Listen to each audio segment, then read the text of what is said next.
Hey guys, so welcome to the class. We are going to start Biology 1010 with the very first chapter out of our textbook, chapter 1, and that is Intro to Bio. Like, what is biology? What are we talking about?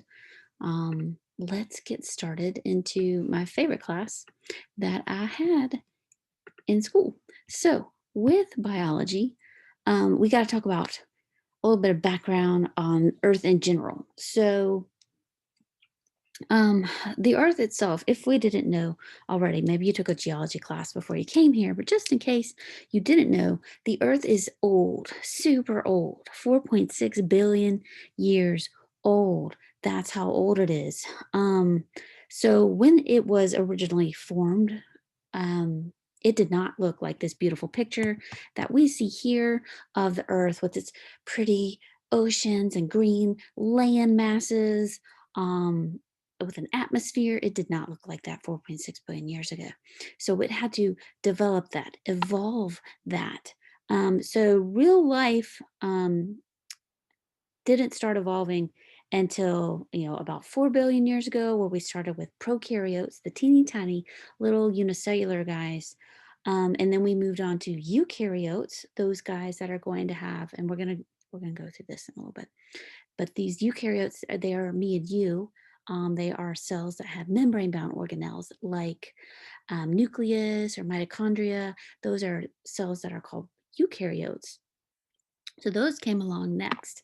And then our multicellular organisms came along. So a whole lot of evolution had to come along before we got to where we are today. And as that happened, the earth was terraformed. The prokaryotes that could undergo photosynthesis, their byproduct of photosynthesis is oxygen that created the higher oxygen levels in our atmosphere that we have now that we didn't have way, way billions of years ago back then, because it was very hostile back then. So what we see now, what we're experiencing now, is not like it was back then. So when did even mammals get on the scene? Because we talked about little bitty unicellular guys, prokaryotes and eukaryotes. Then within the eukaryotes, we started to get a multicellular things. We started to form out of the ocean. We had multicellular guys that eventually developed into our vertebrates, our fish, and then amphibians, and then eventually we had mammals, and reptiles and birds and flowers. All of that started to show up millions of years ago. So within the last billion, about 130 million years ago is when the first mammals started showing up, when birds were showing up, and flowers, angiosperms, started to develop in the plant areas. About 200,000 years ago, modern humans showed up. So, as the first, amphibians crawled out of the water onto land, and then those amphibians turned into reptiles, and those reptiles, some of those guys are still around, some of those guys developed into birds. Mammals started to develop, and our humans are going to be in that group of in that category of mammals. And so our modern humans, bipedal, homo sapiens, and all of the homos that came before homo sapiens, those guys started showing up about 200,000 years ago. So if you think about 200,000 years ago versus 4.6 billion years ago, we are a speck. We are a tiny blink in the timeline of Earth. So, just to give you a little bit of perspective on Earth and its history and what things came onto the scene when. All right, so some themes, some if you hear any whining, my pit bull might show up in the video or do a little whining or barking in the background. I'm sorry, but she might join us in the video. So what we need to talk about are going to be properties of life. That's going to be the first thing we talk about. But what does life even mean when you're studying life? That is biology. Biology is literally the study of life. Bio is life, and ology means the study of. I see you. Come on up here. So biology is the study of life, and everything that is alive has these properties.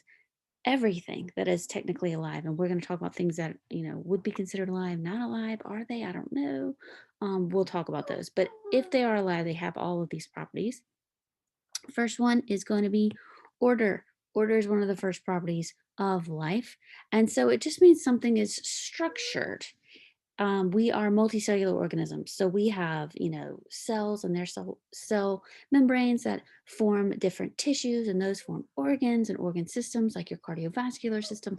There is a structure to us. But even if we were talking about our unicellular guys, like a little bacteria, even a bacteria still has order and structure. It's going to have a genome, and that genome is going to be in a certain area. It's going to have some mitochondria. It's going to have a powerhouse. They don't have mitochondria. What am I saying? But they do have the same processes that our mitochondria do. They are going to have, our prokaryotes are going to have, they are going to have ribosomes that are going to produce proteins. They're going to have cell membranes just like we do. They are going to have an order and a structure to the cell, whether it's a unicellular prokaryote, a unicellular eukaryote, a multicellular eukaryote. There is going to be order. So sometimes it's highly organized, and sometimes it's just very simplistic, but there's still organization and structure. Um, Another property of life is going to be response to stimuli sensitivity. So here, I'm hoping it will show you. If anybody has plants at home, a lot of us have been spending a lot of time at home. And so maybe you have a plant at home that you've been able to keep alive, and you will notice that even plants respond to stimuli. You don't think that they do, but they do, because if you noticed, if you have a plant in a window, which way does the plant grow towards, right? It starts to grow towards the sunlight that's coming from over here, and it wants to grow that way. So you will see it respond to stimuli, the stimuli of sunshine, um, and it will grow towards that stimulus. Sometimes that stimulus could be touch, like we have here with this mimosa plant. And if you've ever seen these guys, they're kind of fun to play with. As a kid, I used to run around and touch these little guys just to watch them do this. It's a response to stimuli. So plants respond to stimuli. If somebody came along and thumped you in the head, you'd feel that. So that's a response to stimuli. If it is a unicellular organism, it needs to be able to respond to stimuli. It needs to, if you're a bacteria and you determine that, here's your bacterial cell, and the sugar that you love to take in and that you can metabolize, your energy source is over here, you need to be able to respond to that. You need to be able to detect it, figure out where it is, and respond to a stimulus. You need to be able to determine what's going on in your environment and respond to it. So that is another property of life. Um, Sometimes we will talk about moving to something in response to that stimulus. So if we were talking about the plants moving and all the plants were growing this way, they were all growing this way because the sunshine is over here, that would be considered phototaxis because it's moving to light is phototaxis. If we were talking about the bacteria and it's moving towards the sugar source, that would be chemotaxis because the sugar is a chemical and it's detecting that chemical and it's moving towards it. That would be chemotaxis, phototaxis. There's galvanotaxis if something is sensing electrical signals, magnetic signals. There's different types of taxis out there. Another property of life, everything that is alive needs to be able to reproduce. That reproduction could be sexual, it could be asexual. Sexual reproduction is going to have two genetic material from two different organisms come together to produce the offspring. Asexual is going to have that same genetic material, just producing a carbon copy of itself. So we have sexual reproduction with these two frogs, and they are going to produce some fertilized eggs. The male is going to fertilize those eggs, and those are going to then hatch as little baby tadpoles, and those guys are going to have unique genes because of the sexual reproduction. Asexual guys reproduce and they just bud off and they have the same genetic material that the parent organism has. So here we have a little hydra, and this is a little freshwater cnidarian. It's pretty cool. And this little guy right here He would bud off, like you can see in this picture, and he will land somewhere that is great for its environment, and it will grow up and become an adult version of itself. So everything alive has to reproduce, whether it is a multicellular organism like these guys, or it is a unicellular organism, bacteria still reproduce.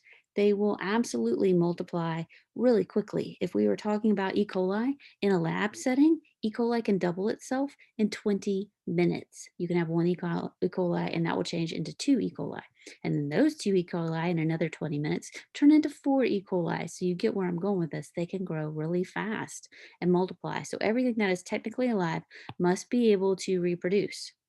So some things don't have all these properties, and reproduction is one of those. Viruses are not considered alive. They have some of these properties, but not all of them, because viruses can't reproduce on their own, right? They have to hijack a cell to be able to do that. They can't reproduce all by themselves. The COVID virus cannot reproduce on its own. It needs a host cell that it hijacks and takes over, and then that reproduces a whole bunch of new COVID virions. So if you are alive, one of these properties of life is reproduction. Let's keep going. Um, there is a saying that if you stand still, and I can't remember something like the Red Queen. Basically, if you stand still and you aren't changing with the times, you will get left behind. You are gonna go extinct. You have to be able to evolve. You have to be able to adapt to your surroundings. If an organism is experiencing change and they're not able to handle it, they are going to get wiped out. So when we talked about sexual reproduction and having the offspring with different genetic material than the parents, that's a huge advantage. That can give you possible adaptations with those genetic mutations that you didn't have before, and that may be an advantage for you. So everything has to evolve and adapt over time, over many generations. Everything that's alive must do that. If it doesn't, it's going to get left behind. So we'll talk about evolution at the very end of the semester, and we have some examples. I see you. We have some examples of evolution, and that is the Darwin's finches when Darwin went to the Galapagos. We're going to get into all this again at the end of the semester, but this is an example of the finches. So we had a couple finches blow over from the mainland. They landed on the Galapagos. They bred like crazy because there were all these different food sources for them. And out of those genetic traits that passed down to the different offspring, some of them were more adapted for different environments. And if you have different environments, there's a jungle area, there's a dry, arid area, there's a whole bunch of different environments on the island, and different genetics produced different beak types.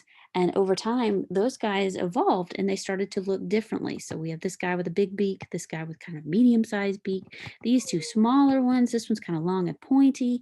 So different traits helped with different things.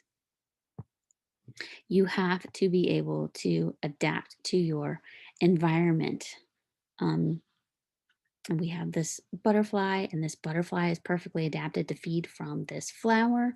It has its rostrum that will extend out, and it will be able to get the nectar from this flower. And a lot of these guys adapt together. The hummingbird beak and the flower that it feeds from, the butterfly and the flowers that it feeds from, the flowers that the bees feed from, they all kind of adapt together. All right, another property of life, growing and developing. Even our unicellular baby bacteria are going to bud off and they will grow. They will grow more cytoplasm. They will grow all of the organelles and things that they need to develop into a mature cell. If we're talking about multicellular organisms like me and you are these cute, precious, adorable little kittens, these guys are also going to grow and develop into adult, mature cats. And that growth and development is controlled by your genes. Your genes, when they express, different genes will express at different times, and they are really what control your genes are what control what your body's going to do, how you're going to develop. That's all with gene expression. And even though these guys are siblings and they share very similar genes, they don't all look the same. So we will talk about development and inheritance at another time in another chapter. Um, but that is a property of life that everything has to grow and develop according to the genes that they have encoded in their DNA. Regulation.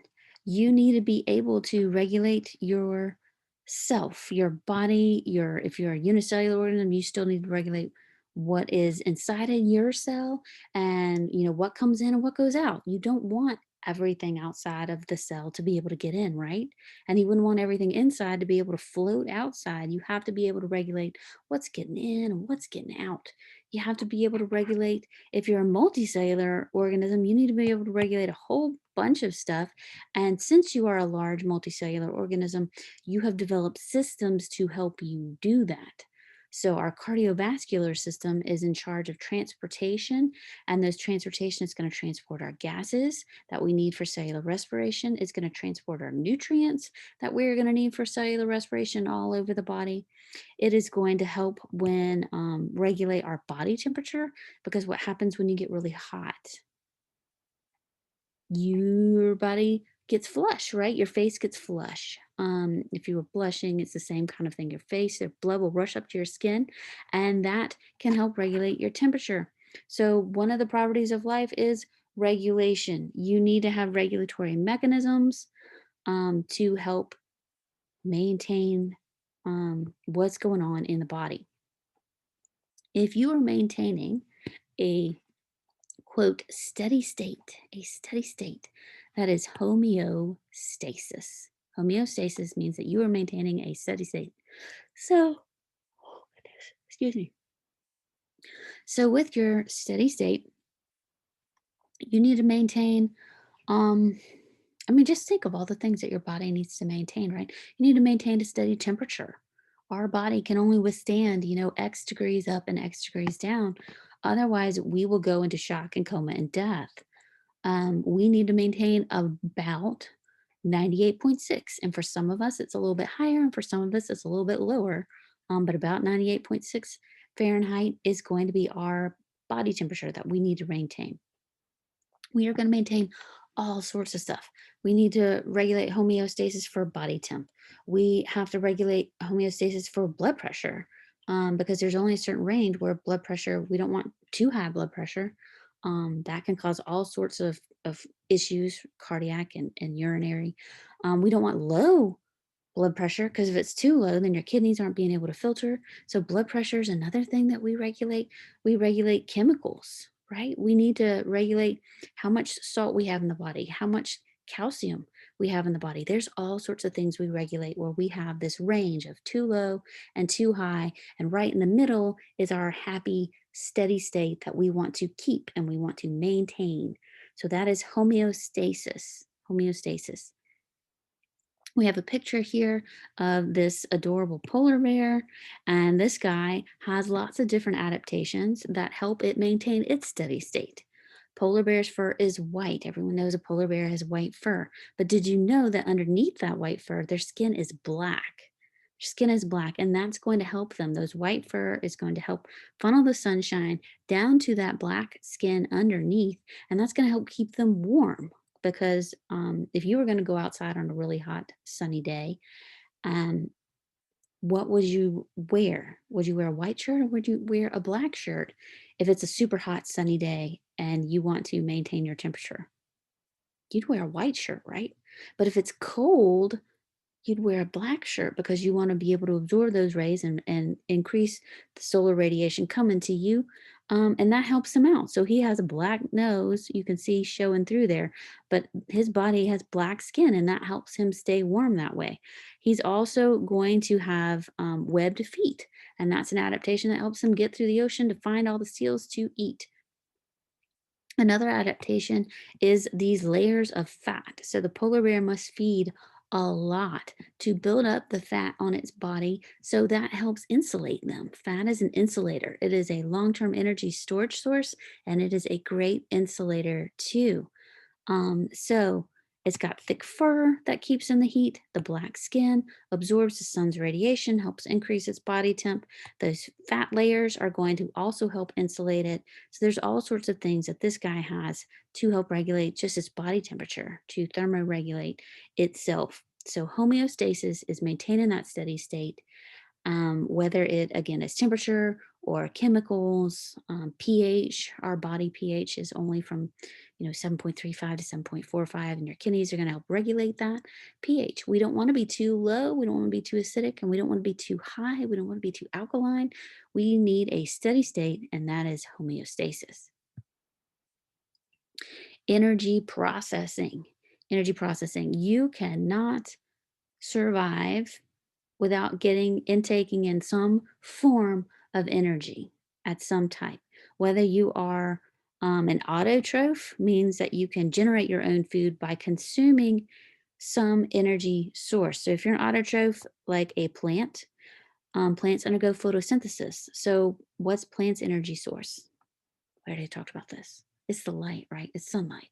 So the sunlight comes down and it's going to harvest that energy from the beams of sunlight, those little photons, and it's going to use that and the water and the CO2 that it's going to pull up in its environment. And it's going to use that to create its own food. It creates its own glucose by doing that, which is super cool. So those guys are autotrophs. They are photo autotrophs. We can't do that, right? Though we cannot produce our own food. Auto is going to mean self. If you see auto, that means self. We are not an autotroph. We are heterotrophs because we can't do it ourselves. We can't make our own food. And specifically, we are chemoheterotrophs, because we must bring in our nutrition, our chemicals. We need to eat and drink our food and bring it into our bodies. We are chemoheterotrophs. So we need to be able to process that energy somehow, some way. We need to bring it in. Oh, excuse me, bring it in and process that for our body's needs. So whether you're a phototroph or an autotroph or a heterotroph, you are going to bring in energy, create some glucose that your body can then use to undergo cellular respiration and power all the things that a cell needs to do. So everything that is alive has some sort of energy processing mechanisms in it, some sort of cellular respiration going on in there. Um, when we talk about energy, and we'll talk about later on, we'll talk about anabolic and catabolic reactions. Catabolics are going to take glucose and break it apart into smaller energy and releases that energy when it does that into smaller molecules. Anabolic are going to take small molecules and build them up together into a bigger thing.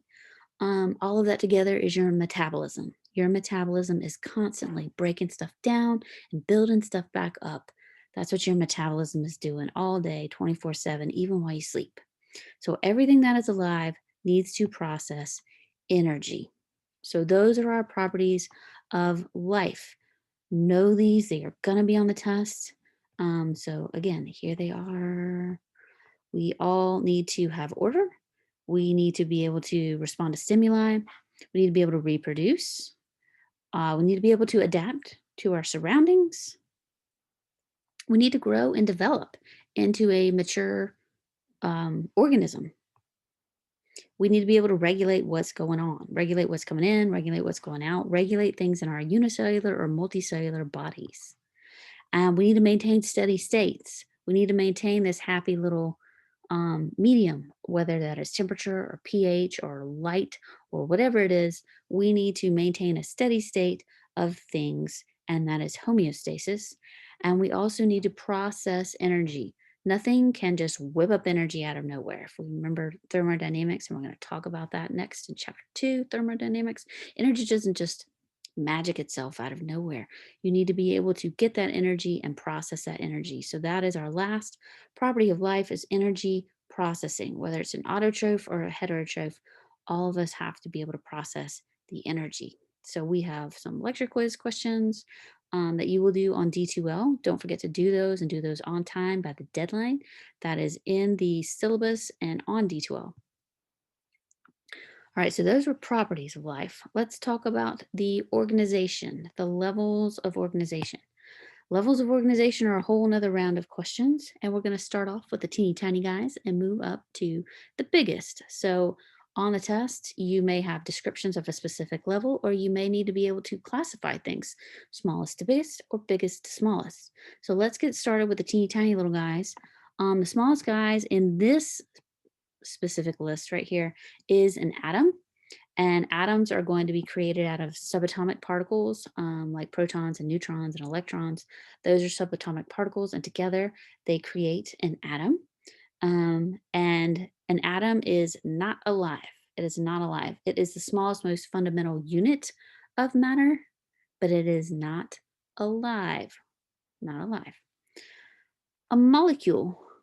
A molecule is going to be made out of at least two atoms held together. So if we have, it doesn't have to be different. It could be two oxygen atoms put together, and that's a molecule of oxygen. But if we have at least two atoms put together by a chemical bond, a covalent bond, keeping these guys together, we have a molecule. And many of them put together can form a macromolecule. So macro just means really big. Micro means small, right? Macro means big. So a macromolecule is going to be a pretty good size molecule. And we will talk about those in a future chapter. So these are kind of the chemical level. That looks really bad. But that is the chemical level of organization. Then we're going to move on to the cells. The cells are going to be created out of lots of different things inside called organelles. Those organelles could be a nucleus or a ribosome or mitochondria. Those are organelles. Those are organized little structures inside the cell that does a job. And we're going to get to that in another lecture. But the organelles are inside of the cell. And then we're going to move on to cells. Cells are going to be composed of cytoplasm, the liquidy stuff, and the organelles that are hanging out inside of the cytoplasm. And all of this is bound by a cell membrane. Cells are going to be the smallest fundamental unit of life. Life. So if you had a test question that asked you about what is the smallest level of organization that is still compatible with life, cells, cells, bacteria, those little unicellular guys, they're alive. E. coli is totally alive. So cells are our smallest form, our smallest organization that has all the properties of life that we talked about. Structure, organization, reproduction, growth, response to stimuli, regulation, homeostasis, all of those properties of life, cells do those. So we are at the cellular level, and that's going to be, again, the fundamental unit of life. Cells can be divided into prokaryotes that don't have membrane-bound organelles like a nucleus. A nucleus has a membrane-bound organelle. If you've looked at a nucleus in a microscope, if you've seen a picture of it, it looks like a golf ball. It has a membrane around the genetic material. It's not just chromosomes hanging out in there. There's a membrane around it. And so those are eukaryotes. The prokaryotes don't have that. They have just kind of an area where the DNA is hanging out in. That's a nucleoid. But either a prokaryote or a eukaryote, they are still, if they are unicellular, still cells, and they are still the smallest fundamental unit of life. Everything that's a cell has all the properties of life that we talked about. So we're going to move on. We're going to put different cells together. So when we put different cells together, we can make a tissue. So if we were talking about tissues, we could talk about muscle tissue.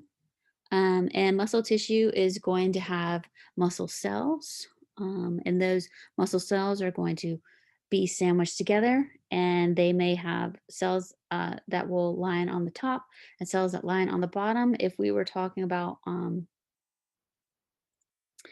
uh, an organ, an organ is going to be made up of lots of different tissues.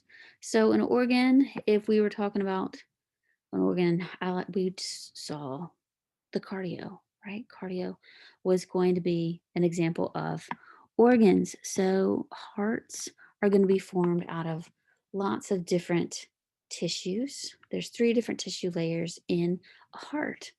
And so I have pictures of these coming up. So I'm going to bounce ahead and we're going to go through these and see some pictures and talk about them a little more so you can see examples that I'm talking about. So Chemicals were the molecules. The atoms and molecules were the chemical layer.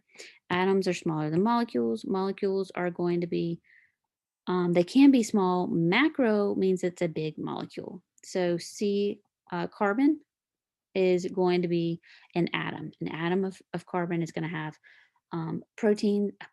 It's going to have protons. It's going to have electrons. And it's going to have neutrons in an atom of carbon. Then we may have deoxyribose, and deoxyribose is a sugar. And so that's a molecule. It's got lots of different atoms put together and bound together with different bonds. And then if we use deoxyribose and then we tacked on some phosphates and a nitrogenous base, then we make DNA. And DNA is a macro molecule. So it's going to have deoxyribose, the phosphate groups, and our nitrogenous base. So this is the chemical level that includes molecules and atoms. Oh man. Okay, I lied. I don't have all my pictures in there like I wanted to. So we're going to go past the chemical level. And remember, we have cells. Cells are going to have organelles inside of them. We're going to have a whole chapter on this, on cells, coming up. But they are, again, our smallest fundamental unit of life.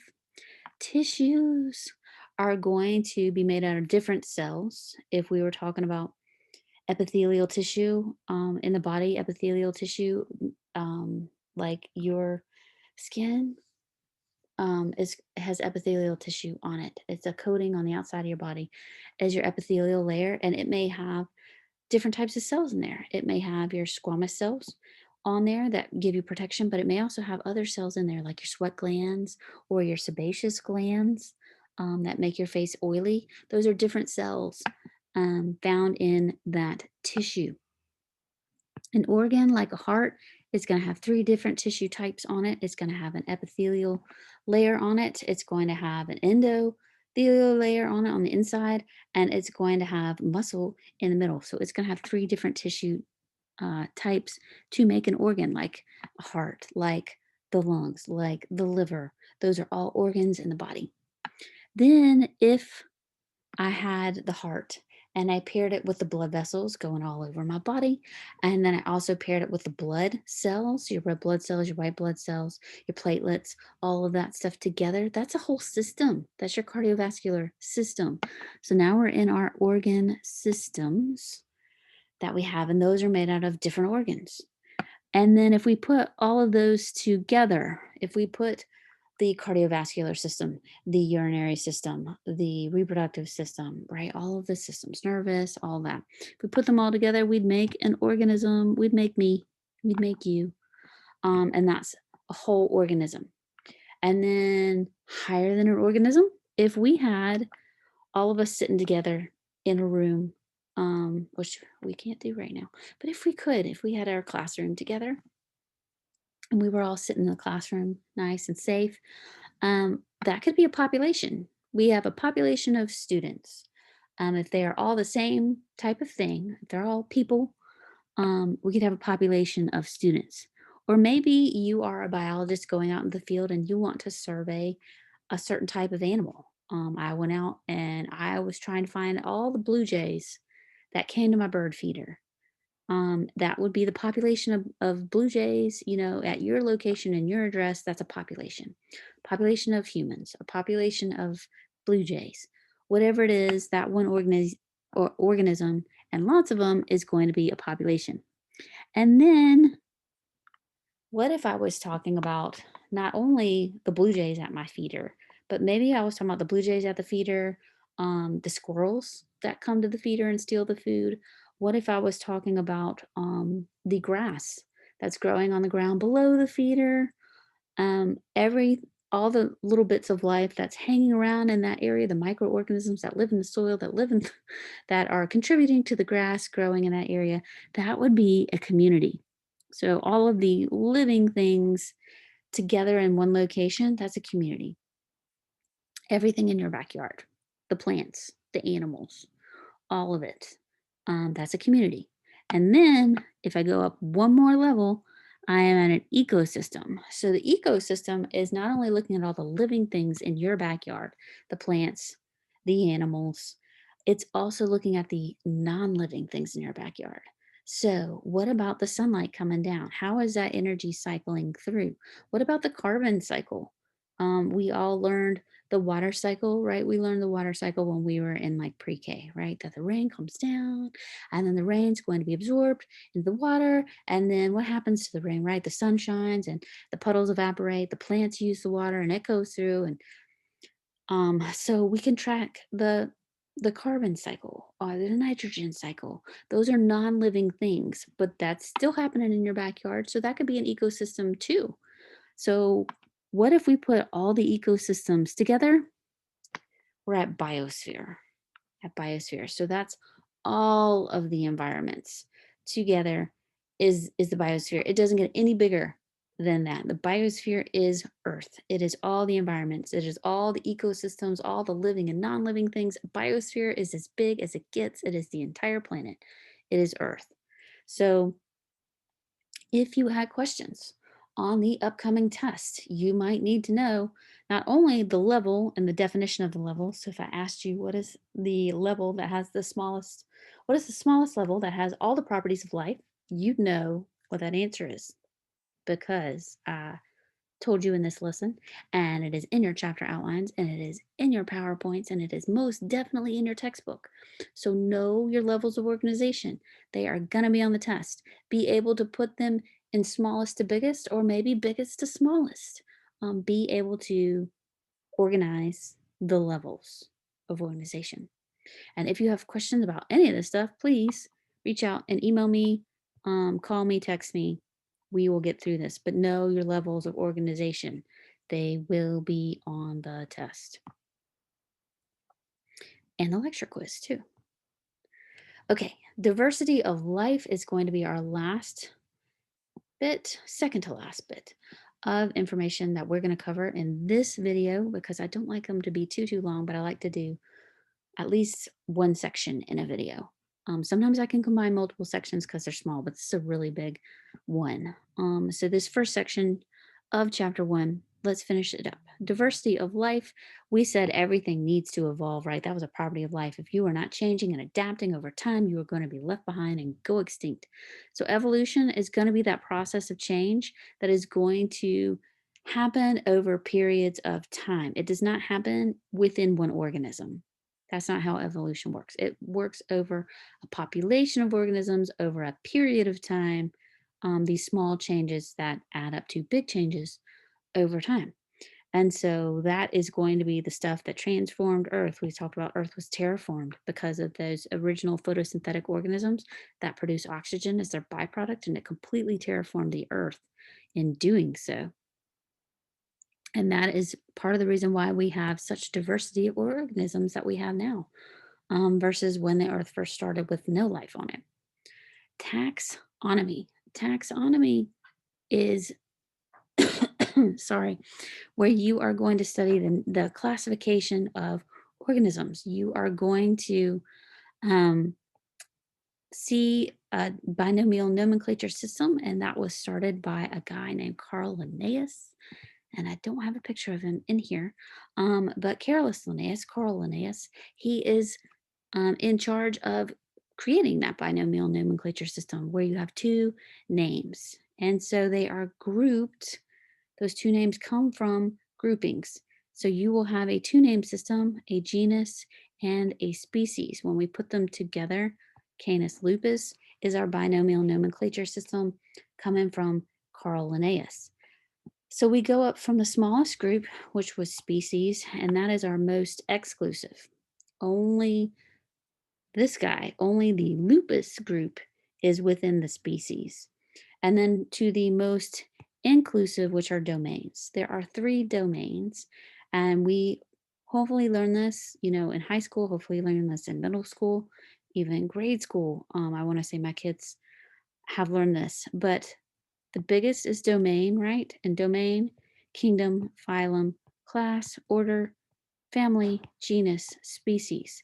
Domain's the most inclusive, all the way down to species, which is the most exclusive.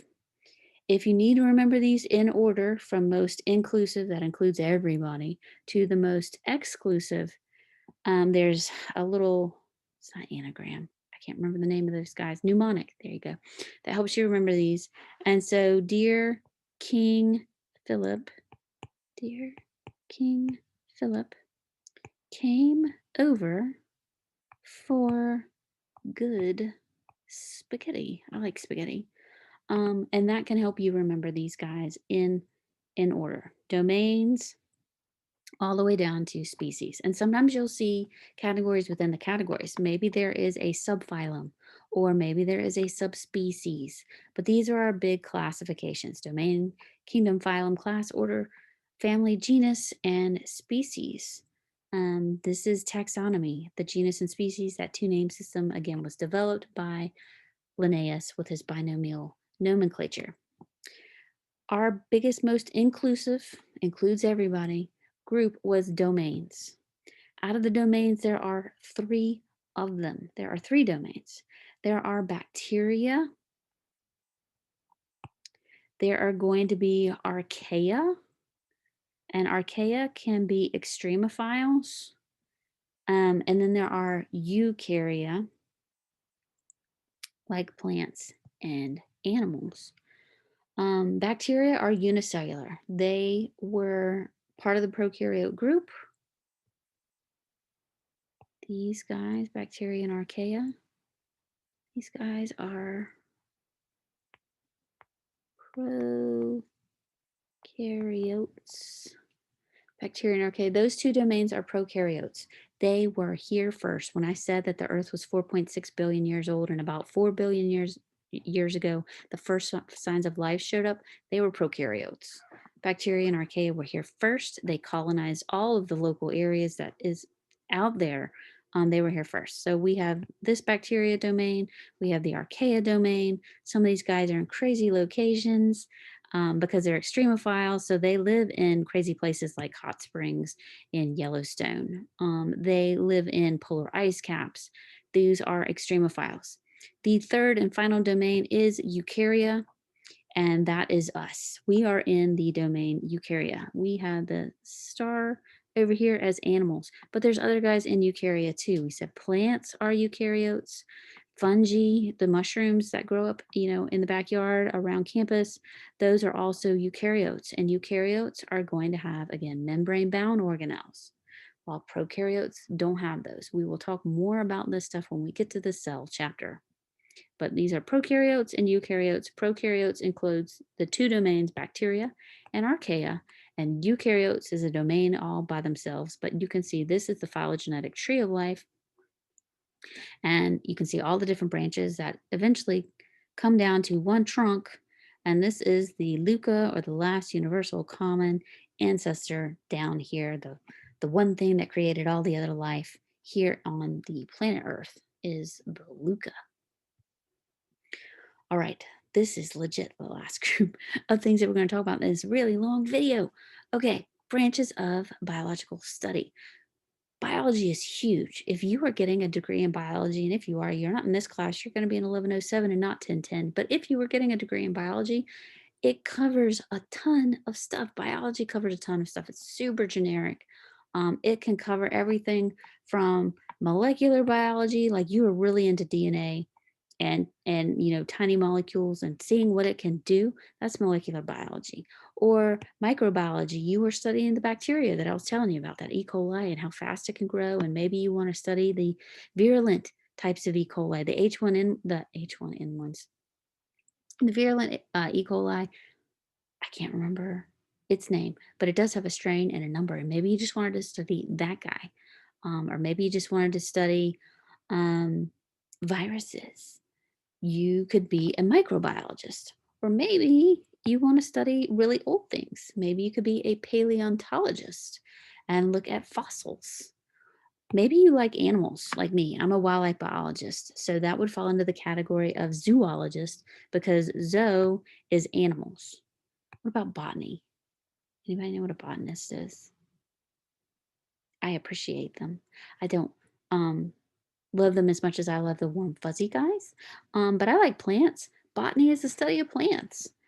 Biotechnologist is cool because they are going to use the study of biology, but they are also going to use other technical tools. Maybe we are talking about when we get to biotech chapter at the end of the semester, and we talk about manipulating DNA and cutting out plasmids and being able to transform something and being able to study DNA and shotgun and all that cool stuff that is going to use software and computers and combine that with our knowledge of biology. That is biotech. Biotech is huge. It is a big industry right now.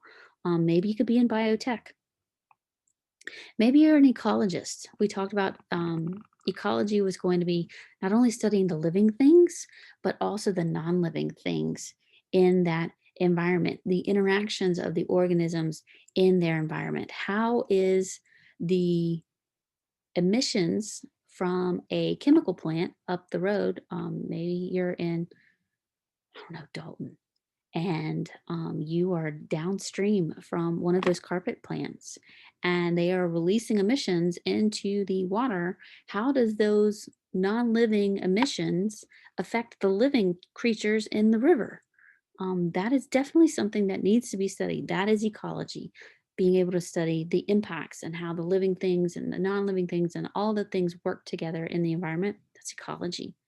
Maybe you're a physiologist. You want to know not just the structures of the body, but why the structures do what they do. When we talk about anatomy and physiology, anatomy is your form, the body parts that you have, but physiology is going to be the function, the job. Why does the heart pump and how does the heart pump the blood in the body? We didn't even know what the job of the heart was for the longest. Even when they started performing autopsies and they knew what the parts of the body were, they didn't know what all the body parts did, what their functions were. So that's a physiologist who determines what this thing does. So there are lots of branches of biological study. If we are going to talk about, here's a picture of a paleontologist. If we were going to talk about natural sciences versus the physical scientists, biology is a natural science. Chemistry are the chemical question. Is the chemical layer, the chemical level of organization, is that chemical level, is it alive? It's going to be a test question later on. It's totally not. Remember, the chemical level was small, and those did not have the properties of life that we had to memorize in the beginning of this chapter. So, chemistry is not a living natural science. It is considered a physical science. Chemistry is a physical science. Physics is a physical science. Astronomy, physical science, those things are not alive. If we are talking about a natural science, biology, studying animals, zoology, botany, studying the plants, microbiology, studying all the teeny tiny little guys. Those are natural sciences versus physical sciences. And a biochemist is a blend of both biology and chemistry, both natural and physical sciences. If you were interested in forensics, like you really like those shows, like all of those shows, CSI and all of those criminal science shows, maybe forensics is for you, and you could use any of these things. You have background in biology or chemistry or biochemistry would help you in that. So, this video is kind of long to start us out for our first section and our first chapter of the class. But if you have any questions on this content, please reach out, shoot me an email, and I want to make sure that you are good and comfortable in your knowledge. So read the textbook that is in the D2L content, go through the chapter outlines, watch this video, and please reach out to me if you have any questions in the future about this content. Thanks.